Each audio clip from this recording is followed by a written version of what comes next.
ಈಗ ನೀವು ಕೆಲಸ ಮಾಡ್ತಿರೋ ಜಾಗದಲ್ಲಿ ನಿಮ್ಗೆ ಕೆಲಸ ಮಾಡಕ್ ಅಷ್ಟು ಇಂಟ್ರೆಸ್ಟ್ ಇಲ್ಲ. ಈಗಲೇ ಇಮಿಡಿಯೇಟ್ ಆಗಿ ಫೋನ್ ತಗೊಂಡು ನಾನು ನಾಳೆಯಿಂದ ಕೆಲಸಕ್ಕೆ ಬರೋಣ ಅಂತ ಹೇಳೋಷ್ಟು ಧೈರ್ಯ ಇದೆಯಾ? ಬಿಗ್ ಬಾಸ್ ಕನ್ನಡ ಸೀಸನ್ 13ರ ಕಡೆಯಿಂದ ಮತ್ತೊಂದು ಪ್ರೋಮೋ ಬಿಡುಗಡೆ ಮಾಡಿದ್ದಾರೆ. ಬಿಗ್ ಬಾಸ್ ವೇದಿಕೆಯನ್ನ ಪಡೆದುಕೊಳ್ಳೋಕೆ ನಾನು ಕೆಲಸಕ್ಕೆ ಬರೋದಿಲ್ಲ ಅಂತ ಹೇಳಿದ್ದಾರೆ ಇಲ್ಲಿ ಒಬ್ರು ಖಾಸಗಿ ಕಂಪನಿಯ ಉದ್ಯೋಗಿ. ನೀವು ಏನ್ ಬೇಕಾದ್ರೆ ಮಾಡ್ತೀರಿ? ಯಾವ್ದನ್ನ ಡೇರ್ ತಗೊಳಕ್ ರೆಡಿ ಇದೀರಾ? Are you sure? ಫೋನ್ ಕೊಡ್ರಿ ಅವ್ರದ್ದು. ನಂತರ ನಿರಂಜನ್ ದೇಶಪಾಂಡೆ ಅವರು ಕೊಟ್ಟ ಟಾಸ್ಕ್ ಅನ್ನ ಒಪ್ಕೊಳ್ತಾರೆ ಈ ಉದ್ಯೋಗಿ. ನಂತರ ಫುಲ್ ನರ್ವಸ್ ಆಗ್ತಾರೆ. ಆಗ ನಿರಂಜನ್ ದೇಶಪಾಂಡೆ ಈ ರೀತಿ ಹೇಳ್ತಾರೆ,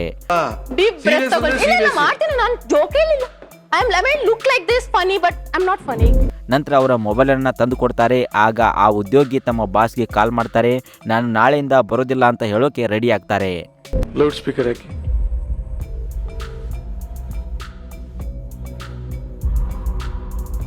ಕೊನೆಗೆ ಆ ಬಾಸ್ ಫೋನ್ ತೆಗಿತಾರೆ. ಹೇಳಮ್ಮ ಅಂತ ಆ ಕಡೆ ಕೇಳಿದಾಗ ಈ ಉದ್ಯೋಗಿ ಬಿಗ್ ಬಾಸ್ ಅಗ್ನಿ ಪರೀಕ್ಷೆ ವೇದಿಕೆ ಪಡೆದುಕೊಳ್ಳೋಕೆ ಈ ರೀತಿ ಹೇಳ್ತಾರೆ. ಬಿಸಿ ಇದ್ರಾ? ನಾನು ನಾಳೆಯಿಂದ ಆಫೀಸ್ ಬರ್ತಾ ಇಲ್ಲ ಸರ್, ನಾನು ರಿಸೈನ್ ಮಾಡ್ಬೇಕಂತಿದ್ದೀನಿ. ಇದರ ಬಗ್ಗೆ ನಿಮ್ಮ ಅನಿಸಿಕೆ ಅಭಿಪ್ರಾಯವನ್ನು ತಪ್ಪದೆ ಕಮೆಂಟ್ ಮಾಡಿ. ಈ ವಿಡಿಯೋ ಇಷ್ಟವಾದರೆ ಮಾತ್ರ ಲೈಕ್ ಮಾಡಿ. ಲೈಕ್ ಮಾಡಿದ ತಕ್ಷಣ ಕಮೆಂಟ್ ಬಾಕ್ಸಲ್ಲಿ ಹೈಪ್ ಆಪ್ಷನ್ ಬರುತ್ತೆ, ಅದನ್ನು ಹೈಪ್ ಮಾಡಿ. ಹಾಗೆ ಇದೇ ಥರ ಬಿಗ್ ಬಾಸ್ ಅಪ್ಡೇಟ್ಗಳಿಗಾಗಿ ನಮ್ಮ ಚಾನಲನ್ನು ಸಬ್ಸ್ಕ್ರೈಬ್ ಮಾಡಿ ಮತ್ತು ಪಕ್ಕದಲ್ಲಿ ಕಾಣುವಂಥ ಬೆಲ್ ಐಕನ್ನ ತಪ್ಪದೆ ಕ್ಲಿಕ್ ಮಾಡಿ.